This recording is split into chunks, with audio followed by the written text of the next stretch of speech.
Саламатсыздарбы? Мен азыр кайрадан кеминдемин. Кече эсиңиздерде болсо, мына менин туруктуу көрүүчүлөрүм, менин катталуучуларым өзүңүздөр билесиздер. Мен кеминге келип, ушу кеминдеги мал урурлук болуп атканын, ал мал урурлуктар ачылбай эле эч кандай себепсиз жабылып кетип атканын, иш кыскарып кетип атканын айтып берген болчумун. Андан бери эч нерсе өзгөргөн жок деп айта албайм. Өзгөрүп атат, бирок жакшы жагына эмес экен. Азыр ошол мен ушул кичи кеминге келип кеткенден кийин милициялар өздөрүнүн эле катарындагы бирөөнү кармашып, бул Ыдырыска маалыматты сен бергенсиң, чыккынчы сенсиң деп бир жаш баланы, ушул участковый милиционер экен, мурда тергөөчү болуп жүргөн дейт, Данияр деген бала экен. Ошол баланы ушунчалык басым жасап, баягы бүтүндөй жамаатты, милициялардын жамаатын ошол балага каршы уулап салышкан да. Анан ошонун айынан келип, ошол жигит үйүнө келиптир дагы, келип туруп асынып алган деп атышат. Кудай жалгап, өлбөй калыптыр, азыр больницада жатат экен, ооруканада. Анан ата-энеси азыр безилдеп атат. Кандайча ушундай болот деп. Мен азыр милиция ушунчалыкка барат деп ойлободум эле. Мен ойлогонмун да мындай, бир катаны айтсаң, бир жердеги бир кемчиликти айтсаң, ушул жер кемчилик болуп калыптыр да, ушул жерде анда оңдоп коелу деп булар оңдойт окшойт дегенмин. Жок, оңдобойт экен булар. Тескерисинче булар өздөрүнүн ичиндеги чыккынчын издеп, ошол алардын түшүнүгүндө чыккынча, биздин түшүнүктө, мына элдин түшүнүгүндө азамат да алчы. Ал милицияны ичинен тазалап аткандыр балким. Эгерде ошол маалыматты мага ошол жигит берген болсо, бирок мен азыр тааныбайм да ким бергенин дагы. Мага кеминдиктер дагы берген эмес да. Мага мен Бишкектен алгам да маалыматты.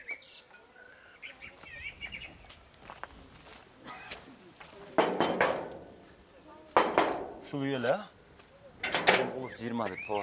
Саламатсызбы? Кандайсыз? Жакшыбы? Жакшысыңар, келиңиздер. Кандайсыз? Азыр жанагы Даниярдын атасы сиз болосуздар. Даниярдын атасы мен болом. Балаңызды асынып алды деп уктук. Азыр ооруканада экен, Ооруканада. Жакшыбы азыр? 3 күндөн бери ооруканада жатат. Акыбалы пока начар. Өзүнө келе албай атат, тамак иче албай атат. Суу, сок. Бананга окшогон жумшак нерсе, атак начар состояниясы. Ал кадимкидей эле асылган бекен өзү. Кадимкидей мына жерге асылып, Кайерге, ушу жерге? мына баканга. Жиптерин тергөөчүлөр келип алып кетти, сыймайт этип. Анан бу жерге шатты койгон, тетиги шатына. Анан бу жерге жипти байлап, тетигинде тагы турат, жиптин. Ошол жерге асылга биринчи жолу асылганда, биринчи жолу асылганда жип үзүлүп кеткен. Үзүлүп кетип, ага чейин мамасына чалган, мама мен туура эмес иш кылып атат окшойм. Мен туура эмес жолго барып атат окшойм деп тур, анан кийин телефону жок болуп кеткен. Бул эненин сезими күчтүү да.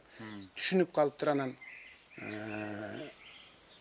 жүгүрүп чыгып турса бир врач, замгыла врач келин бар, ошол туруптур. Бол мен ыйлап жиберди, мен үйгө жеткизе койчу, балам бирдеке болуп атат.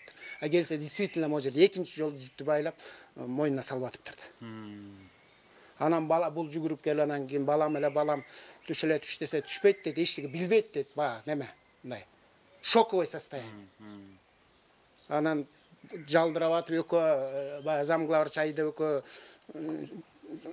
жалдырап түшүрүптүр. Түшүрүп могу жерге отургузуп, мен келсем суу чачып, суу ичирип, анан беттене суу чачып аттыр чапкылап.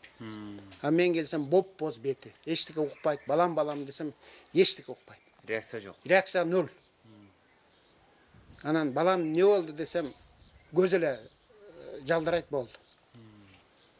Балаңыз канча жашта? Балам 30-31ге чыгат. Жалгыз бала деп аттыңыз? Жалгыз бала, жалгыз уулум. Бетке кармаган жалгыз балам. Үйлөнүп. Үйлөнүрөк бойдок. Ошол милицияда аны эмне үчүн урат? Азыр баягы мен уккан маалымат чынбы? Ал мен уккан маалымат боюнча мынтип атышат. Ошол Ыдырыска кечеги мал урурлуктар боюнча, кичи кеминдеги мал урурлуктар боюнча маалыматтарды сен бергенсиң деп эме кылышыптыр. Бирок мен маалыматты Бишкектен алганмын да. Мен балаңыз менен тааныш болбосом. Анан ал кантип ал баланы ушудан көрөт? Негизи эле ушул туурабы өзү негизи? Ал маалыматты берсе эмне болуптур балким? Жок, мен сага ушул туура, мен сага да ушул вопрос берейин да, сен менин ошо баламды көрүп тааныйсың Кадыркулов Данияр деген? Жок, мен аны азыр атын угуп атам, деп, бирок мен аны көргөн эмесмин да. Ал да мен сура, сен мен да Идрис деп ошол сен кичигемдерди тарткан экенсиң, ошол жерден көрдүм сени. Анан көрсөм балам айтты, ата, мен да ошо немеден интернеттен көрдүм. Мен аны көргөн эмесин билбейм дагы деди. Мен ага кандай факт берем десе, айтып тур, анда сен через Нурлан деп, Алиев Нурлан деген бар, мынау немеде Токмокто иштейт. Ошого берип, ошол берди деп чыгыптыр. Алиев Ал ким экен? Ал Токмокто бу жерде иштеп кеткен, азыр Токмокто дежурный болуп иштейт. Сен ошого бергенсиң, ошол Идриске берген деп эзиптир. Ошол 13 күнү алып кирип алып көптөп давление кылып, сени жоготобуз, сен иштебейсиң, сени камайбыз, сени неметебиз, мынтебиз дешип, СБдан сотрудник келиптир, менде данные жок азырынча. Мурадилов, Шейшекеев и СБдан келген сотрудник. Званиясында көргөзбөптүр, представиться етип бериптир. Келип эле көрсөтөм, мен сага, сен алын балам айтыптыр, мен арыз жазгам, менин арызымды карабайсыңбы сен? Десе, сен против закона жүрөт экенсиң деп, менин балам кайра ошо кабинетке алып кирип 2 саат прессовать этишиптир. Ал баягы СБ дегени ал ошондо мына мал уурулуктарды таппай туруп эле кыскартып койгондук ал мыйзамдуу болуп калат экен. Эми ала азыркы мына Мурадиловдун жетекчилигинин немесинде ошондой болуп калат экен да. Таппай эле интрига роудуда, жумуш жок, эртеден кече, эртеңден сбор, обедте сбор, кечинде сбор. Анан ошо 13-үнөн бери ар бир балдарды кабинеттерине чакырып алышып бирден. Давай, Кадыркулов Даниярга против неме бересиңер, показания. Иштебейт, жаман, жумушка чыкпайт, дегендей мындай деген сөздөрү таратып, мага балдар кыздар чалып, мен да иштегем, мени да жакшы көргөндөр бар. Шеп мынтип атышат, мындай сөз болуп атат. Деп анан бир кызыбыз отказ бериптир. Мен да 2-3 жолу ушундай кылып чакырсаңар, мен үстүңөргө да арыз жазам. То есть ошол милицияда иштеген кыз.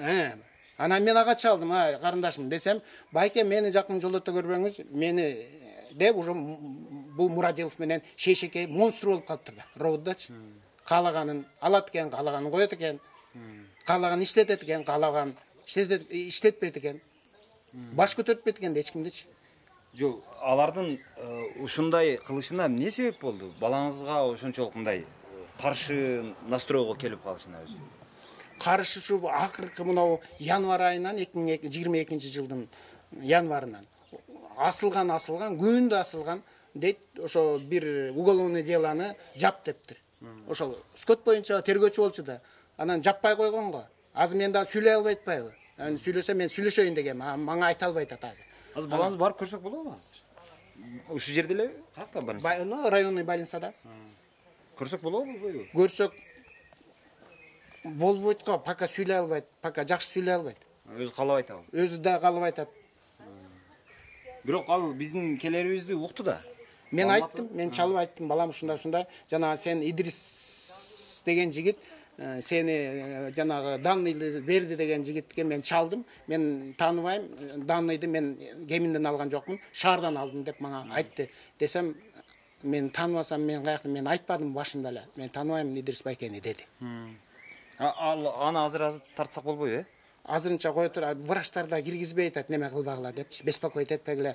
Кичине өзүнө келе баштады, мындай неме болсун дейт.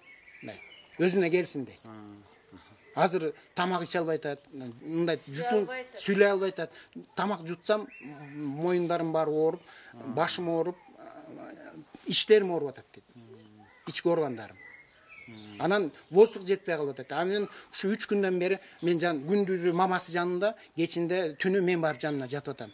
Жанына жатсам түнү кыйкырып, сүйлөнүп, жаман болуп атат. Дөөрүп атат ар нерсеничи. Ошол состоянияга жеткизген бул акмактарчы. Анан бу МВДнын жетекчилиги, министрибиз, Сапар Токтогуловичтар ушундай немеге чара көрөр деп ойлонам. Эгерде чара көрбөсө, мен мындан да бийик президентке, прокурор Зулушевка, Камчыбек Ташиевке күндөп болса приемга кирип до конца чыгарам мен. Алар кандай реакция кылат деп ойлойсуз, кандай дейсиз? Эми мынау Жок, эми алар балким иштеп аткан болсо, буга чейин деле мына мал уурулук боюнча адекваттуу юридикалык баа берилиш керек эле да. Ушул Кемин райондук милициясынын кызматкерлерине. баа берилгенде ошол районду тейлеген скот боюнча бир опер бар. Ошону жумуштан алыш керек болчу. Же наказывать этиш керек болчу. Ошол жердин участковойдун обязанности действительно профилактика, но допускать эткенден кийин алда жооп бериш керек. Менин балам жаңы барып атат жерге. Өзүнүн бир тууган жээнин менин балама чейин барганча. Родун начальниги. Родун начальнигинин жээни бир тууган эжесинин баласы ошол жерде участковый болчу. Анан скот кетип жана 7-8 факт болуп кеткенден кийин, ачылбай калгандан кийин, элдер против чыга баштагандан кийин жээнин алып туруп, менин баламы ошол жерге подстава кылып атат. Бул наказание алсын, бул ачып айтасын деп, мына күнү-түнү иштеген ошолдон. Анан балам баргандан кийин скот да токтоду, башка кражалар да токтоду, ачылып атат. Бирок балама мындай асуулуулар болуп, баламды кыйнап атышыптыр. Мен балама киргенде милицияга айткам. То есть ошондо баягы кылмыш болгон убакта мунун жээни, кылмышты ачууга келгенде менин балам болуп калып атат да. Жооп берүүгө келген. Жооп берип убактысы келгенде, биринчи квартал менен эмнеге ачпайсың деп, менин балам же выгар алмак, же бир дисциплинарный неме алмак да. Жаза. Жээни таптаза болуп, терге барып, таза участкага барып отуруп калды. Ошол эле оперди скот боюнча Алмаз деген жигитти дагы алып барып туруп ошол жерге начальник пом кылып коюп атат.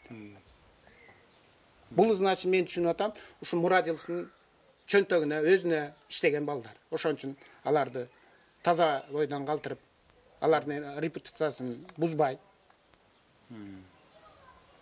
Макул, азыр эми прокуратурага арыз жаздыңыздар бул? Прокуратурага арыз жаздык. Мына бүгүнкүгө суракка чакырып атат. Барабыз. Баарын көрсөтмөнү беребиз. Эми мен ушул прокуратура органдарына ишенип кетер элем. Ушул ишти калыс тергеп, аягына чыгарып, сотко өткөрүп берет деп. Бирок ошол эле күнү менин баламды ошо колун кайрып, менин балам булкуп, колдорунан чыгып кеткенден кийин басып баратып айтыптыр. Мен эмне деген? Мен өлсөм бүт барыңар. Мен өлсөм барыңар түрмөгө отурасыңар деп кетиптир. Бирок ошондо же энесине, же мага звонок кылып, кайра күлүштү дейт. Күлүп, буларга уже монстр болуп калыптыр, баары бир экен. Бала өлө. Эгерде бул руководство МВД ушу менен токтотпосо, мындан да жаман немеге барат да, обстановкага. Анда уже кеч болот. Анан эгерде азыр макул, азыр прокуратурадан үмүт кылам деп атасыз да сизчи. Бирок прокуратура азыр иш козгоп, мына жактагыларды баягы иштен отстранить этип деген окшогон чараларды көрөт го. Ошондой болду белек. Мисалы пока боло элек. МВДдан да боло элек, УДдан да боло элек, прокуратурадан да эч кандай буларды жумуштан отстранить этип, эч кандай жумуш неме боло элек. Тончу, мен азыр көрөйүнчү. Мен баягы күнү ал материалды биз качан жарыяладык? 10-май. Менин балам 10 май күнү 12-си, 11 күнү арыз жазган экен Мурадилов менен Шейшекеевдин үстүнөн. Бирок ошого чейин бул мына 13-үндө болуп атат, балам асылган. Ага чейин чакыртып караган эмес. СБнын сотрудниги келип, ошо арыз менен каралбай, кайра сенин үстүңөн арыз деп, ошол балам келип асылып, берден уже неме башталганда, баягы балам скорый келип угуп аңдып турушту да. Анан Шейшекеев деген шүмшүгүнө неме жаздыра коюптур, арыз, мени түрттү бирип деп. Дагы жакшы балам алдынан түрттүт. Мен болсом ошол жерде артынан түртмөкмүн, ошо Шейшекеевди. Артынан түртмөкмүн. Сүйүнсүн, акмак. Азыр эмеге ошол ровдага барып көрбөйлүбү?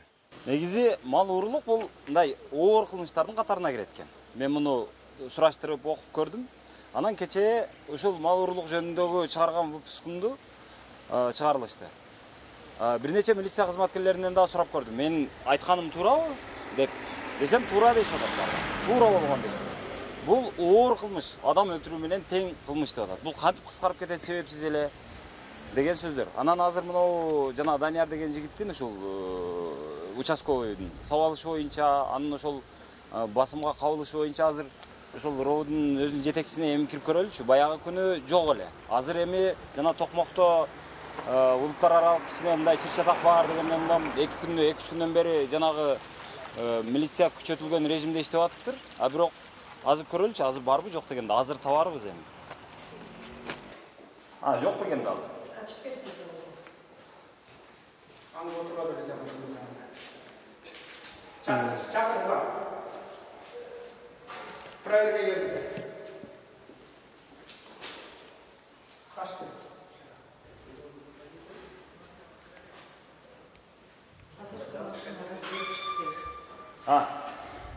Жазып кабинетке кіріс қойшы. Я.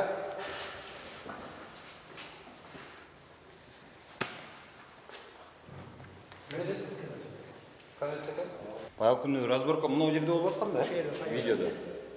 Сиздер көрдүңүздөр да ошону, Сиз жок болчу, сменде ким болчу ошондо? Мен болчумун. Анан көрбөдүңүзбү? Биз биякта эме кылып атканбыз, проверка келген ошондо бошоп атканбыз. Бир укуктар беле? Бул жакта мындай чоң эле ызчуу болгон окшойт го.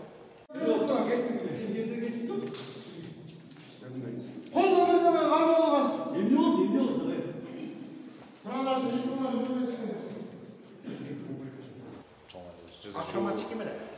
Автоматик жаңы келген ошо.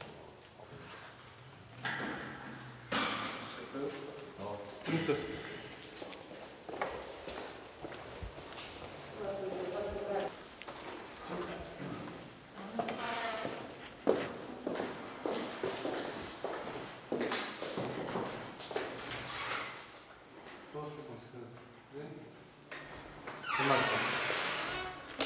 Саламатсызбы? Кандайсыз? Саламат. Менин атым Идрис, фамилиям Исаков. Мени таанысаңыз керек. Ооба, тааныйсыз. Келиңиз, отуруңуз.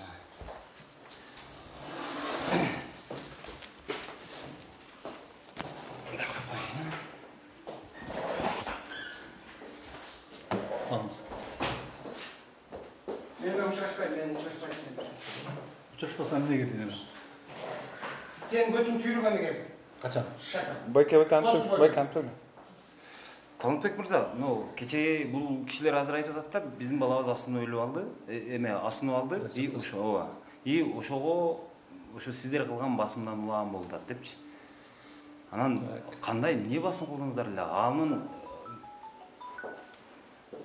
Ага эмне себеп болду ошого? Эми сиз журналист да.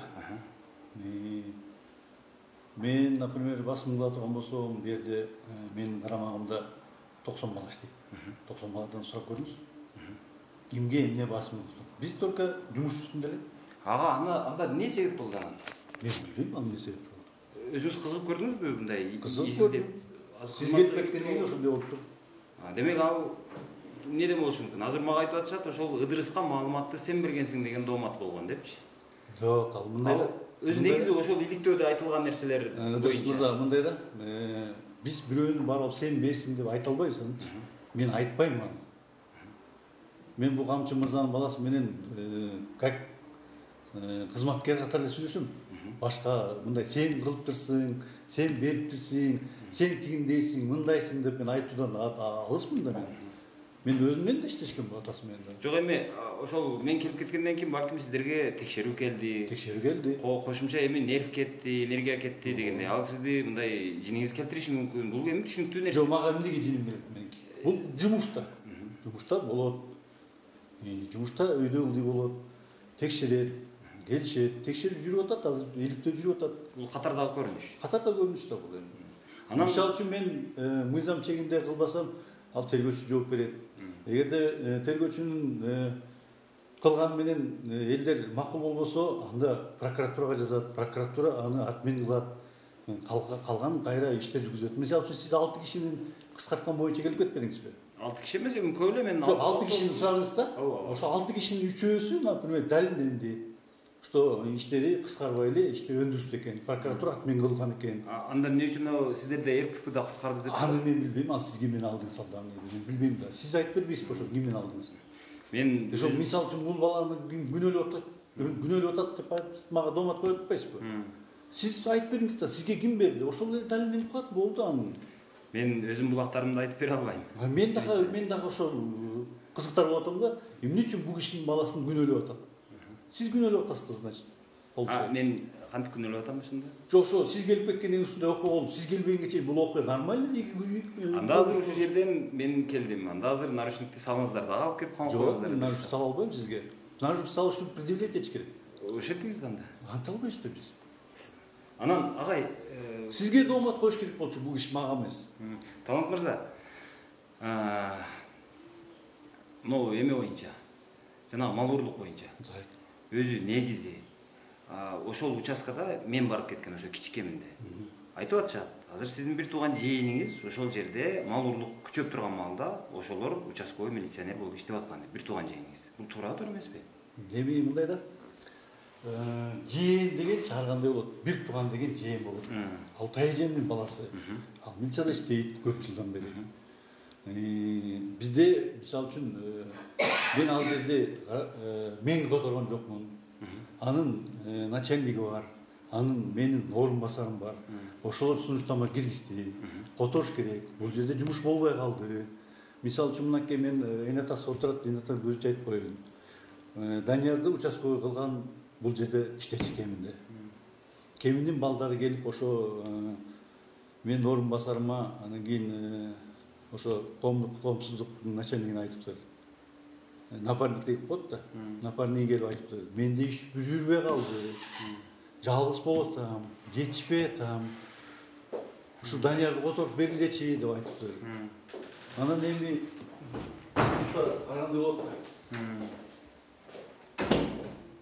жумуш түзүлсө которуш керек да туурабы ротация деген болот ротация болот анан бирок азыр эң кызык нерсеси кылмыш болуп аткан убакта жээниңиз болуп анан жооп бере турган маалга келгенде анан Даниярды алып барып койду дегендей эң мындай да бизде эң Орловкадан дагы жаман кичигемден дагы жаман Орловканын территориясы күчтүү да кылмыштуулук боюнчачы жакшы иштеген сотрудниктерди өтө оор жерге коебуз да ал жакта кытайлар бар дешет ал жакта акча бар дешет мыйзам жүргөн кытайлар бар алардан акча эми барып текшерип көрбөйсүзбү акча көп бекен ошол жерде акча көп бекен ошо жок анда эмне себеп болгон дейм да өзү негизи мен эми жашым 40-ка чыгып калган мен деле эми бүгүн төрөлүп калган жокмун да анан мындай ссылка деген нерсе болот да мисалы кээ бир кызматкерди айдап бере албайсың каматып бере албайсың ура албайсың а бирок аны жазалаш үчүн мындай дежуркага коюп коет деген сыяктуу мындай бир чоң эле кызматкерди ушинтип мындай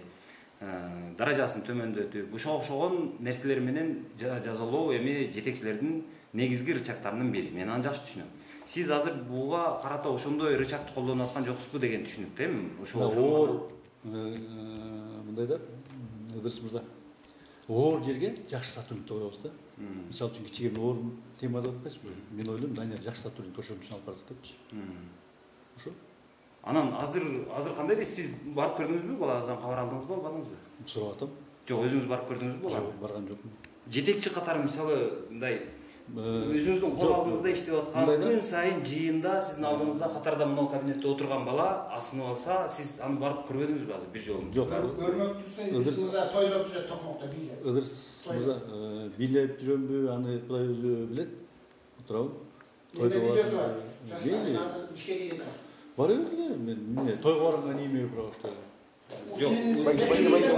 суицида и пошли спокойно то. да суицид сен андан көрөт балама барбайсыңбы Байке азыр барам суицидке барчы тойго барчы мен токмокто жүрдүм менде бар таке сен неме кылган Байке версиясын айтып сен өзүңдү умныйсың мен сенден экисе умный билем сен умный экенин айтып ошо демек бул нормалдуу эле көрүнүш мындай өзүңүздүн эми мен элестетип атам да 90 кызматкер болсо күн сайын мисалы жыйын өткөрөсүз да мындай эртең менен наряд башка болот дегенде анан бизде мындай да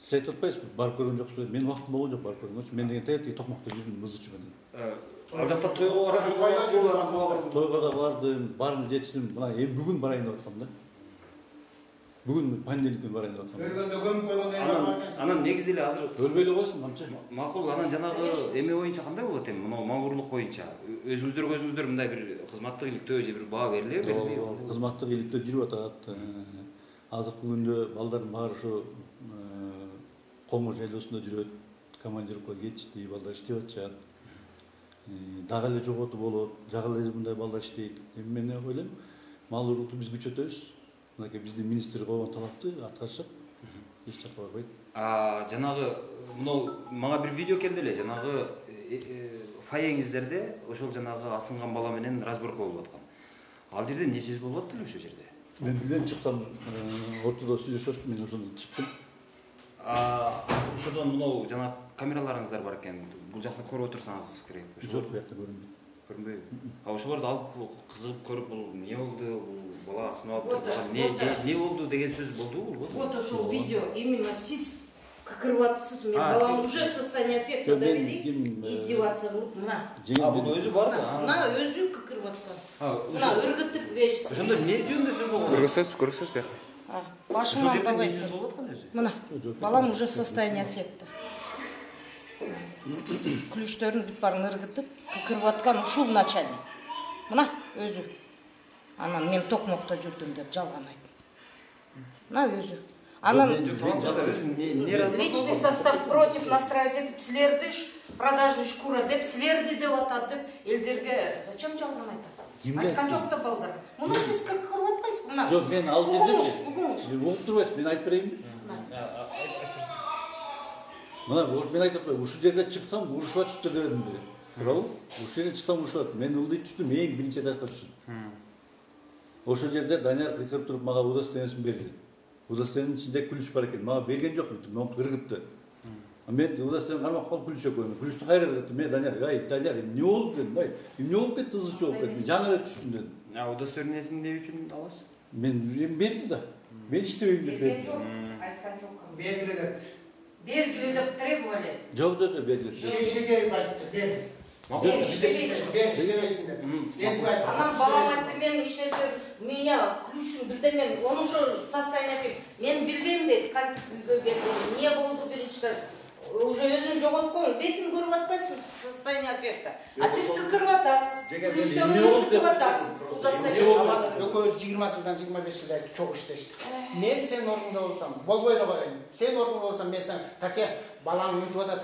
Эмне кылайын досум деп чалмак, 2 жолу 3 жолу чалмак. Анан болбосо мен ушундай способ. Баламды мен эмне кылдым айтсаң? 2 жылдан бери кысымга алып атат. Эмне кылсым алып тур? Январдан баштап бүгүндө коллективдин көзүнчө тургузуп алып, отургузуп алып, чакырып алып. Сиздер мына балам гипертоник болуп калды. начальник болду, экөөбүз чогуу иштедик. 10 жыл мен начальник болдум. 7 жыл, 3 жыл начальник болуп мен болдум. 8 жыл зам начальник болдум, туурабы? Чогуу иштешпедик. Чогуу ошол жерден. Анан требовать этчүлүк. Мен билечүм, сен билесиң. Сиз дагы этчүлүгүңүз требовать. Эми ошондой эле требование да камчы. Бул жерде эч жамандык бирөөнүн мен мисалы үчүн акыркы күнү сен балаңа сүйлөбөй эле алгам, койчу өзү кичине мындай. Каякта кырып атасыз? Во весь город кырып атпайсыз? Мен эмне болду деп выяснить. Анан послушайте, балам өзүнө келгенде, кечээ прокуратура следователь келгенде, мен азыр ойлонсом дейт, чыгып атып уже он состояние аффекта. Мен азыр өлүп калчу болсом, силер бүт барыңар отурасыз, кыкырдым дейт. Начальник турду, зам по кадрам Шишикеев турду, толтура киши көрдү, дежурка, все угушту. А сиз чогуу 27 жыл иштеп, не чалып койбосуз, баланы бирдеме. Же артынан сотрудникти жөнөтүп койбосузбу? Уже мен өлгөндө кетип атам деп кыкырган экен да. Состояние. Капы сиз жанында турганда мына сиз, мына балам уже в состоянии аффекта. 40 келип калды, жаш бала эмес да. Он состояние аффекта. 31-де. 30-тан 40-ка келип калды. 40-ка меселе, 30-га эле чыкты, жаш баланы подполковник, должностное преступление, булчы, кичинекей подчиненныйды, несчастный лейтенанты, подполковник, полковниктер бир саат удерживать этип, колун кайрып капуто өлтүргүч, сүдүрөт 3-чү этажга, 2-нчи этажда, где начальник? Сүдүрөт, удерживали силой, колун кайрып, ошол жерде кечөө балам өзүнө келип айтты, 2 жолу өзүмдү жоготком, калчылдап, в конвульсиях дейт. Мени ушинтип офицерди кылып атса, жөнөкөйдөгү кишилерди эмне кылып атат булар? Анан айттым, на каком основании вы меня здесь допрашиваете с пристрастием? Покажите документы или следственное поручение, или что? Биз ГУВДДде унутуп калдык деп, детский лепет сүйлөп атышат да. Анан сени мы уничтожим. Мы тебе всю детализацию твоих звонков, карьеру, поставьте крест на своей карьере, поставим крест на своей карьере.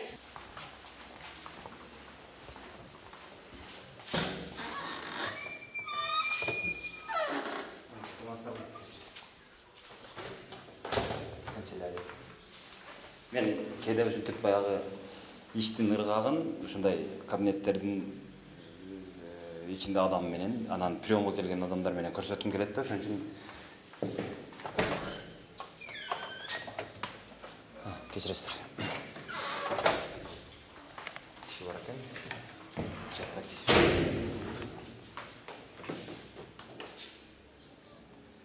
Уруксат берүү боюнча активист көчүсү дейт.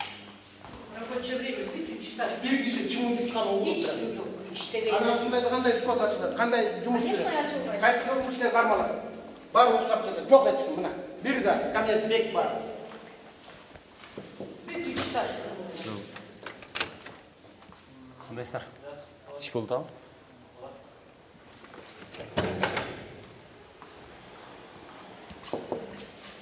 Ардагерлер кеңешти.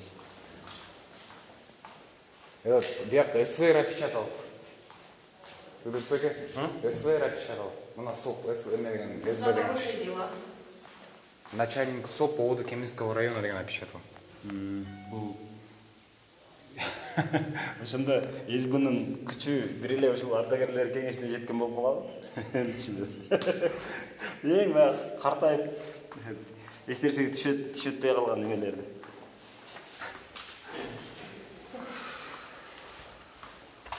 Его держали. Keşke üçüncüde. Саламатсың. Bunu tergön. Üstü kadın. Az ben baramam. Bunu tergön temeli vereyim. Бул жакта кармашканбады же? Bir de saç. Doпрос bir de oldu. Салам алейкум. Кандай жакшысызбы? Сарайдан келип калдык. Сиз бере бересизби интервью? Же дагы баягы пресс-служба дейсизби? Сізге кайрылгандай массалык маалымат түрүндө кайрылыңыз, ошол жерден официалдуу түрдө жооп аласыз. Бирок азыр мунау кабинетте жанагы кече асынып алган жигит Данияр беле, ошол жигиттин разборкасы ушул жерде болгон деп атат да. Эмне разборка болгон эле ошону айтып Бул берсеңиз. тергөө кабинетине киргенде эмес, бул жерде начальник следствия болгон, бул жерге киргенде жок. Кирген Кайсы эмеспи? кабинет? Билбейт Ошол экен. асынган күнү.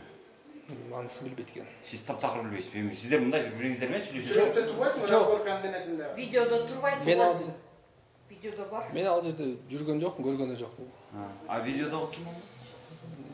Видео түшүпсүздөр да жанагы астындагы бир. Muradio'da жалған айтып отыр, мен жоқ болчумун. Тоқмақ. Мурадиев мен жоқ болчумун деп атат мына. Мынау сен ғой, по-моему. Мынау. Сен го. Мына. Жок. Нет? Muradil жалған айтып отыр. Мурадиев жалган айтып Жоқ мына. болчумун, мен ал күні тоқмақта болсын деп Вот отыр. так. Кыкыр. Балам уже в состоянии аффекта мына. Уже бети каменный. Уже. Айтып атат, не помню это ничего. Мейлі, мейлі. Сиз дагы тергөөнүн жетекчисисиз да. Бирок бекки бала өзүңүздүн коллегаңыз асынып алды. Жакшы өлбөй калыптыр, барып кабар алып көрдүңүзбү? Ооба. Ошол жерге барып эже болгондой сурап иштин жагдайын баарын эже өзүм дейт го түшүндүрүп берет сизге. Больницага бардыңыз да? Ооба. Көрдүңүз. Буларды жөнөттү да. Макул, жакшыңыз. Мал урурлук эмне болуп экен? Ачылып атабы? Сиз айткан буга чейин айтылгандай, сонун кайрылыңыз бизге. Кат түрүндө. Же жана прокурор айткандай мындай ишендүү өкүл болуп келейинби? Же адвокат болуу? Кат түрүндө кайрылыңыз, сизге расмий түрдө жооп беребиз. Макул, рахмат. Жакшыңыз. Ийгилик. Мына жерде ошол райондук милициянын эң башкы кеңсеси. Ошол 90 милиционер ушул жерде иштешет. Анан 90 милиционерге бул мисалы башка жактарда азан айтып гана коет го. Бул жакта эртеден кечке азыр гана жок экен, ошол баягы намаз окулганы толук баягы түз эфирде угулуп турат да. 5 маал болсо 5 маал жөн эле азан эмес, толук намаз баягы түз эфирде угулуп турат. Азыр гана угулбай атат, баягы угулуп турду эле, баягы күнү биз келгенде дагы угулуп турган. Бул жакта мындай диний үгүт абдан эле жакшы. Бирок ал диндин таасири ушул жерде иштеген милиционерлерге мындай такыр эле мындай моралдык жактан эч таасир этпей тургандай да. Азыр мына Уют деген кафеде ошол бул жактагы жетекчилердин бирөөсү менен текшерүүчүлөр тамак ичип отурат дешкенден ушул жерге кирдик. Кирип көрөлүчү.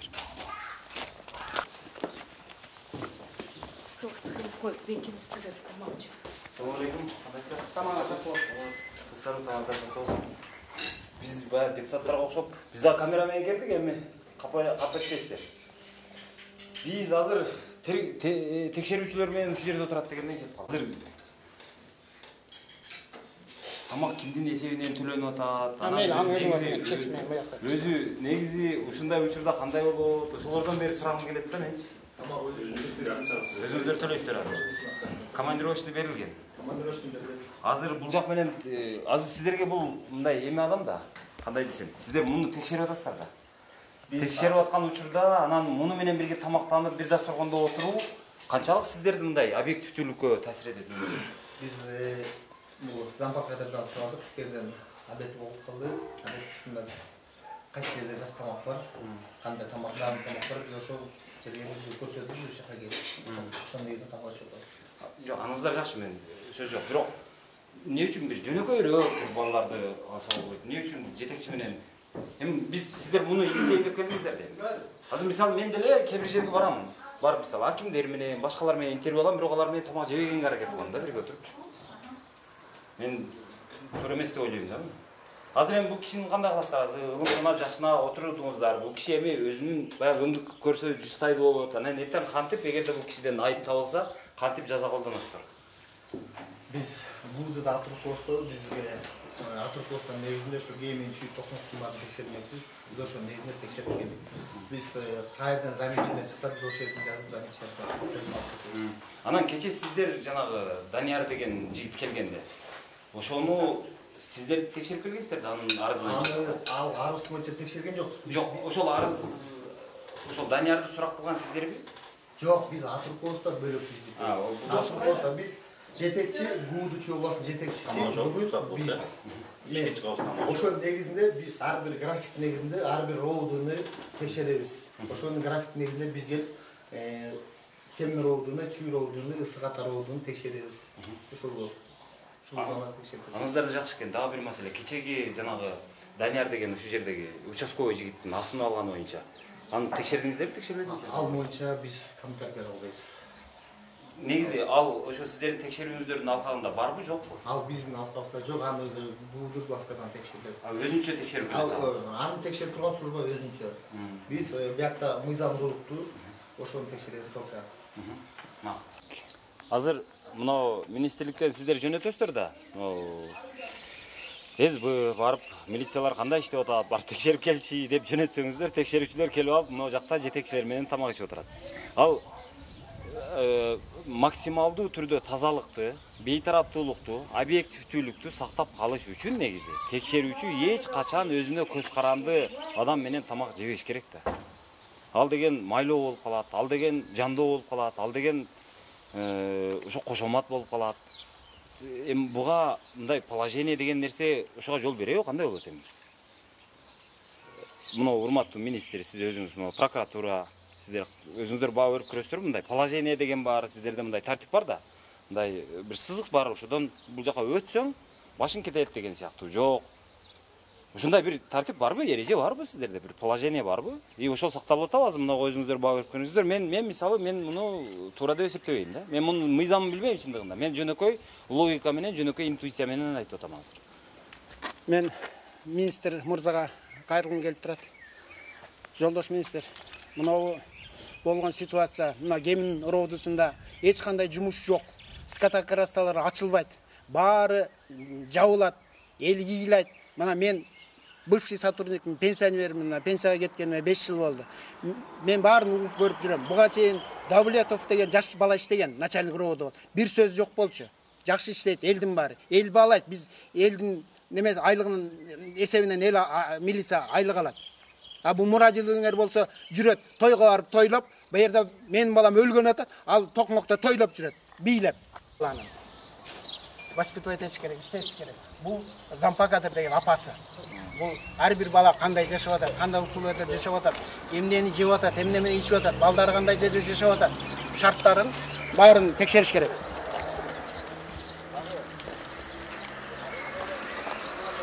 Мен байтык балдардан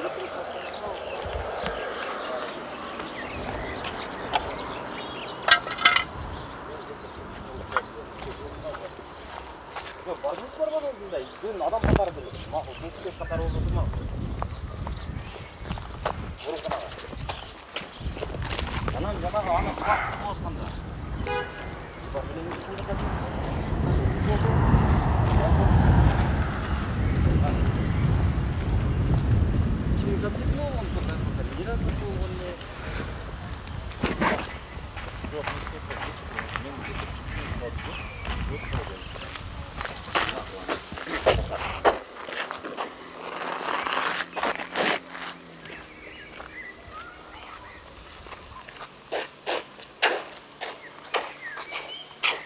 Күнү мал урурлук боюнча берүүнү чыгарганымдан бери 6 күн өттү.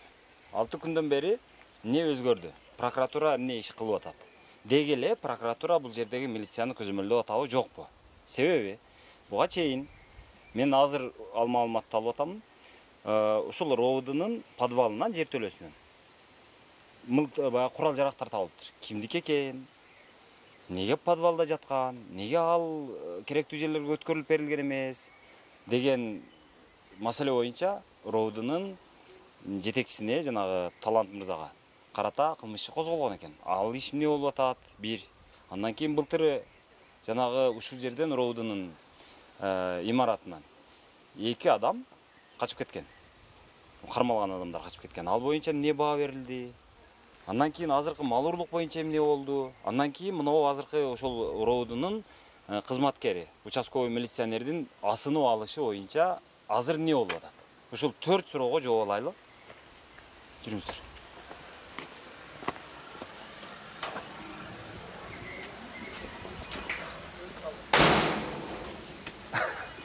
Көрдүңүздөрбү? Баягы күнү эшик ачык болчу. Бул жакта бир эле мындай орусча жазылчу. Бул жака азыр кыргызча жазылыптыр. Андан сырткары эшикти мынтип ачык калтырбай турган болуп, ушар болуп калышыптыр. Бирок кандай болгон күндө дагы азыр ана бул басылыш керек. Бул жака келип калдыңызбы? Материалдар тапшырып. Ашып коюш. Эмеге? Биз кире берсек. Өзү эле эметесиң? Макул. Он закрыл. Сами пусть откроют. Он закрыл. Это начальник следствия. Бул машина строя. Нет, у него иномарка. Да, вот уже что, его машина.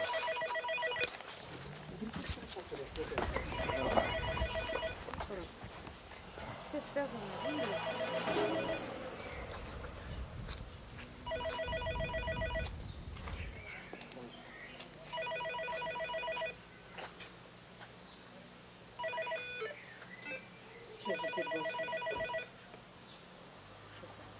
Алло, саламатсыздарбы?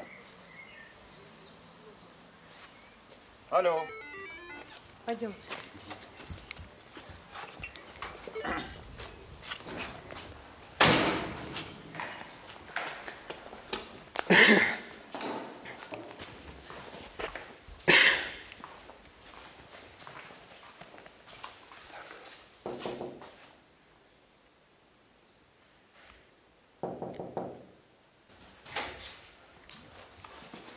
Уза мырза, саламатсызбы?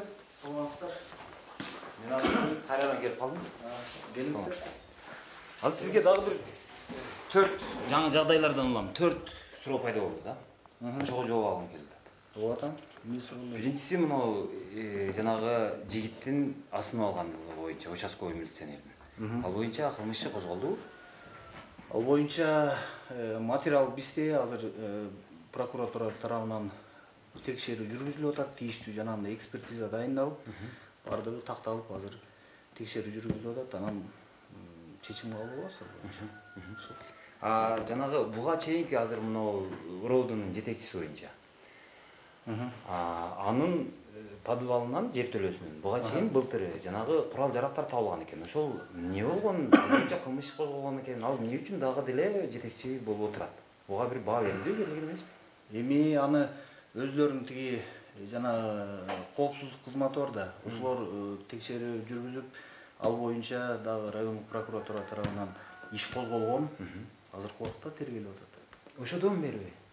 Ал качан ошодон бери ал иш мына канча бир 10-15 күндөй болду го козголгонуна. Бизге 10-15 күн мурун келди ал иш, азыр тергелип атат тергөөчүдө. Андай болуп турганбыз. Анан былтыры жанагы РОВДдан 2 кылмышкердин качып кеткендиги боюнча. Ал боюнча мындай чара көрүлдү буларга карата, мындай бир кызматтык бир баа берилеби? дисциплинарный чара көрүлгөн, алардын тиги УВДдан чара көрүшкөн ал боюнча. Өздөрүнүн ошо тактап көрсөңөр эмне чара көрүлгөн. Ну, чара көрүлгөн ал боюнча. Ошол элеби? 2 адам качкандыгы тууралуу, ооба. Ал боюнча да баягы ИРП катталып, иш козголуп, анан буларга чара көрүлгөн ал боюнча. Чара көрүлгөндө эмне чара көрүлгөн? Ким кызматтан кетти же ким кандай жаза алды? Дисциплинардык чара көрүлгөн ал боюнча. 2 адамды качырып берсек, өзү негизи ошондой кылмышкер качканда бүт шаар дүн көтөрүлөт да. Бүт милиция мындай алганда түп көтөрүлөт. Анан ошондой чоң нерсе бул оңой эле мындай жөн эле кызматтык мындай бир тартиптик чара менен чектелип калабы? Эми милициялардын өздөрүнүн жетекчилиги ошондой тартиптик чара көргөн ал боюнча. Сиздер аны туура эле деп кабыл алдыңыздар. Анан жанагындай иш козголгон ал боюнча дагы. Анан тергелген ошол. Анан Ошол бүттү. анан эмне болуш керек дагы? Макул. Жана мал урурлуктар боюнчачы жылыш барбы жокпу? Мал урурлуктар боюнча да баарын текшерип, жанагындай токтотулган иштер аныктап, аларды кайра тергөөсүн жандандырып, азыр тергөө амалдары жүрүп атат ал боюнча текшерүү. Макул, баягы менин чыгарылышымдан бери канча 6 күн өттү да? Ошондо эмне өзгөрдү 6 күндө? 6 күндөн бардык иштердин баарын дагы бир сыйра карадык. Токтогондордун дагы бир сыйра изучать этип, көрсөтмөлөр берилип, токтогон жана токтомдору кээ бирөө жокко чыгарылып, азыр ошол тергөө амалдары жүрүп атат ал боюнча. Анан азыр мен муну жөнөкөй жарандар менен да сүйлөштүм да. Алардын айрымдары айтып атышат, бул жерде милиция аз бандитке айланып кетти деп атат. Даже сүйлөп бергенден, ачык чыгып мына камерага сүйлөгөндөн коркуп атышат да. Анан себеби милицияга эч кандай жаза колдонулбайт. Биз кайра эле ошол бизди эртең мындан да жаман бир жаза күтүшү мүмкүн. Милиция бизди бандитти эле аябай турган болушу мүмкүн. Ошон үчүн биз коркуп атабыз дейт, бирок ачык айтып берип атышат мага. Милиция мындан кийин оңолобу болбойбу? Жөнөкөй адамдар эмнеге милициядан антип коркуп сизге ошондой тиги эме берип атышат, маалымат? Эмне себептен коркуп атат? Азыр мен сизге ачык айтайын. Бул жерде бир киши бар экен. Ал киши айтып атат: "Мен азыр сүйлөп берейин, кааласаңар мен силер менен прокурорго дагы барайын. Мен силер менен милицияга дагы барайын" деп. Деди эле мен айттым: "Жок, бул жердеги милиция өтө амалкөй экен. Милицияга барбай эле койгула. Барсаңар андан 5 бетер болот. Андан көрө чыдагыла" дедим мен. Себеби мен милиция ал кишини коргоп беришине ишенген жокмун да. Милиция мындан кийин оңолобу болбойбу? Бул жердеги милиция. Эми биз эгерде милицияларга карата бизге арыз келип түшүп, жанагындай же жарандар келип кайрылып, бул милиция мынтип атат, тигиндей туура эмес иш кылып атат десе, биз албетте мыйзам чегинде баягы чара көрүп, ошондой. Азыр анда мен сизге бир фамилияны айтайын ошондой. Аны коргоп бере аласызбы? Айтыңыз, ал кишини мен да чакырып, эмне себептен тиги милициядан коркуп атат, эмне себептен милиция коркутуп атат, баарын тактап туруп, мыйзам чегинде чара колдонобуз ал боюнча. Анан сиз прокурор катары ушул жердеги милиция кызматкерлеринин бирөөсү асынып алды дейм. Азыр ооруканада жатат экен, сиз барып көрдүңүзбү өзүңүз? Ооба, ал жерге жанагы больницага түшөөрү менен жерден тергөөчү, жардамчы барып анын жана ал акыбалын көрүп ал жерден андай материал бизге алынды. Ал баланын энеси да келип мияка арыз жазган. Ошонун баары чогулуп азыр айтып атпаймынбы, тиги текшерүү жүргүзүлүп атат. Текшерүү болуп аткан учурда жанагы ага катыштыгы бар деп шектелген, же болбосо ошого катыштыгы бар жетекчилер кызматтан бир аз четтетилип туруп турабы же тура беришеби? Азыр ушу айтып атпаймынбы? Азыр материал боюнча азыр текшерүү жүргүзүлүп атат. Ал пока иш козголо элек, ал кечээ эле мына катталып, бизге кечээ эле келди ал материал. Тиги бала азыр больницада, ооруканада жатат. Ал ооруканадан чыкмайынча баягы соттук медициналык экспертиза дайындалат. Бул боюнча анын корутундусун эксперттер дагы тиги больницада жаткан убакта чыгарып бере албайт. Ооруканадан чыккандан кийин экспертиза жанагындай берсе корутундусун, анан ошонун баарын баягы тактап туруп, Андан кийин бир чечим кабыл алабыз ал боюнча. Тиги жаза процессуалдык кодексинде көрсөтүлгөн мөөнөтү бар. Ал 10 күнүн ичинде же болбосо дагы кошумча текшерүү керек болсо 1 айдын ичинде текшерилип, андан кийин кылмыш козголот же кылмыш козгоодон баш тартуу чечими кабыл алынат. Ошол асынган бала, асылган кызматкер сизге мындан ошол асынардан 1 күн мурунбу экен же 2 күн мурун бекен ошол өзүнүн жетекчисинин үстүнөн арызданып даттанган экен, туурабы? Арыз таштаган экен. Ал боюнча андай арыз таштаган эмес ал бизге. Прокуратурага өзүнүн начальнигинин үстүнөн арыз таштаган турбайбы? Өзү таштаган жок, мында апасы келип, жанагы окуя болгондон кийин апасы келип жазып кетти. Буга чейин ал руководствосунун үстүнөн андай арыз менен кайрылган эмес ал. Балким тергөөчүлөрүңүздөрдүр. Жок, арыз андай мүмкүн эмес. Бардык түшкөн арыз кайрылууларды мен мына өзүңүз көрүп атасыз. Күнүнгүсүн күнүгө танышасыз. Арыздануучулар келгенде мен өзүм кабыл алып, могу жерден өзүм баягы карап, анан сразу жанагындай текшерчү жардамчыларга же орун басарга же тергөөчүгө өзүм берип, кайсыл арыз эмне экенин мен аны билем, ал боюнча арыз түшкөн эмес тиги балардан. Анан жанагы мал оорлоо деген кылмыш өзү кандай кылмыш өзү? Бул жеңилби, оорбу же мындай хулиганчылыкпы, бул эмне бул өзү? Же жөн эле мындай жорукпу? Мал оорлук? Ооба. Эми буга чейин баягы сиздин баягы чыгарган эмеңиз боюнча, жана тасма боюнча 2019-жылы 20-21-жылы башка мурунку кодекстер иштеген. Жаза процессуалдык кодекси дагы ал мурунку, ал кодекстерде деген кылмыш жанагындай арыз түшкөндө, а жерде азыр айтып атпаймынбы, жана жогоруда айтып кеттим го, 10 күн текшерилип, же болбосо кошумча убакыт керек болсо 1 айга чейин мөөнөтү узартылып, андан кийин кылмыш ишин козгоо же болбосо кылмыш ишин козгоодон баш тартуу чечими кабыл алынат. Мурдагы кодекстер боюнча андай норма жок болгон. А жерде деген ЕРППга деп коет, жана кылмыштардын бирдиктүү реестрине катталат, болду, ошондон же кылмыш козголду же отказ болду деп андай эмес. Ошон үчүн баягы тергеп келип туруп, жыйынтыгында же кыскартып ошондой чечим кабыл алынат да.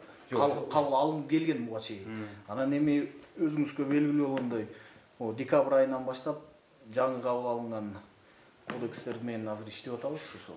Жок, ошондо мен жөнөкөй эле суроо да. Ал кандай кылмыш өзү? Уурулукпу? Ооба. Уурулук ал эмесинен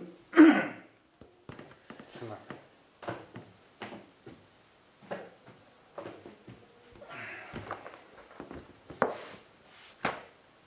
Мал уурулук болгон дагычы. Жөнөкөй уурулук эмес, эми мындай телефон уурдаган менен мал уурулуктун айырмасы бар го дейм,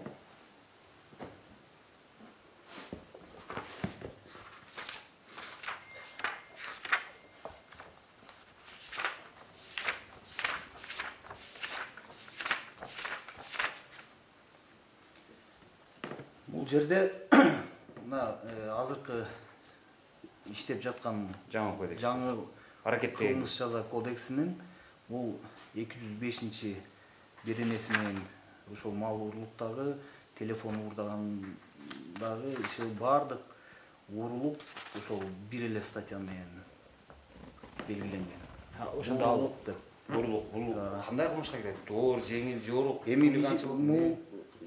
Уурулук менен эми хулиганчылыкты сиз кандай байланыштырып атасыз? Мен сиздин сурооңузга түшүнө албай турам. Азыр жеңил кылмыш. Уурулук деп атасыз да, анан уурулук хулиганчылык дейсиз. Хулиганчылык ал таптакыр ал башка бирене менен квалификацияланат. Оорбу, жеңилби дейм да. Эми мизерде деген мына уурулуктун биринчи части бар, экинчи части, үчүнчү части, төртүнчү. Уурулук оор кылмышпы же жеңил кылмышпы? Бул баягы квалификациясынан белгиленет. Мижерде жана адамдар курамы группа лиц деп коет го. Эгерде группа лиц болсо, бул ошол кража 205 берененин экинчи бөлүмү менен квалификацияланат. Эгерде жанагындай организованный преступный группировка деп коет, ошолор менен кылынса, анда башка эмеси менен тиги часть менен квалификацияланып да бул жерде эми анан кече суммасынан дагы ошол уурдалган мүлктүн суммасынан дагы ошондон зависит да бул жерде значительный размер, крупный размер, особо крупный размер деген өлчөмдөр бар да. Ошондой болот да. Кече мен эми ушул баягы мал урурлук жөнүндө берүү чыккандан кийин милициялар көп чалышты. Анан мага бир дагы милиционер бул ишти сен туура эмес кылдыңдар деген эмени уккан жокмун да. Туура эмес болуп калды дегенди укпадым. Бирок баардыгы айтып атышат. Бул өтө кадимки эле эми оор кылмыштын түрүнө кирет депчи. Жок, мен сизге айтпадымбы, дагы бир жолу түшүндүрүп коеюн. Бул жерде жанагы кылынган кылмыштын эме суммасынан дагы зависит этет. Эми бир уй деп айталы. Эми уй дагы ар кандай да, уй арык уй мисалы айтсак 10 000 сом турушу мүмкүн. Байланган семиз чоң уй андан кымбат турат, туурабы? Эми ошондуктан баягы баасынан дагы бул жерде эметилет. Макул андай. Эгерде биринчи бөлүмү болсо, мына значительный размер деп атат. Анан кийин крупный размер ошонун бөлүмүнөн эметилет да. Анан мисалы эгерде мына часть 4 деп атпайбызбы? 4-чү бөлүмү болсо, бул жерде бул оор кылмыштардын катарына кирет. Эгерде жанагындай квалификациясы эметсе, а эгерде биринчи бөлүм менен болсо, анда анча оор эмес кылмыштардын катарына кирет. Ошондой да? Сиз мени жаман күлдүрүп атасыз. Мен өткөндө да күлдүргөнсүз, азыр да күлдүрүп атасыз. Эгерде мисалы арык уй болсо, анда жеңил кылмыш болуп, анан семиз уй болсо оор кылмыш болуп калат. Баасына жараша болот. Вот ошону айтып атам. Баасына жараша ошол уурдалган малдын баасына жараша статья боюнча дагы ошондой квалификация. Макул, андай боло турган болсо, бага конкреттүү көрүлгөнбү? Мисалы 10 000 сомго чейинки уурлук жеңил, 30 000ге чейинкиси орто, анан 30 000ден жогоркусу бул мындай өзгөчө оор, өзгөчө крупный сумма деп эсептелеби, кандай болот? Ошондой кража 205 статьяда жазылган, биринчи части. Бул жерде значительный размер деп. Ошо значительный размер дегенде канча сумма жөнүндө сөз кетип атат эми? Азыр бул жерде расчетный показателдер менен. Расчетный показательдер менен алар ошондой бөлүнөт. Бир расчетный показатель 100 сомбу? Значительный ушерб бул жерде вот на момент совершения преступления 100 раз превышает дейт. 100дү 100гө көбөйтүңүз канча болот ошондо? 10 000. 10 000би?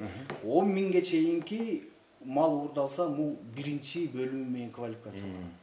Андан кийин мына экинчи, үчүнчү бөлүмдөрүндө крупный, особо крупный деп атат. Бул жерде крупный ушерб деп 10 000 раз деп атат. 10 000ди 100гө көбөйтсөңүз канча болот му? 100 000 болобу?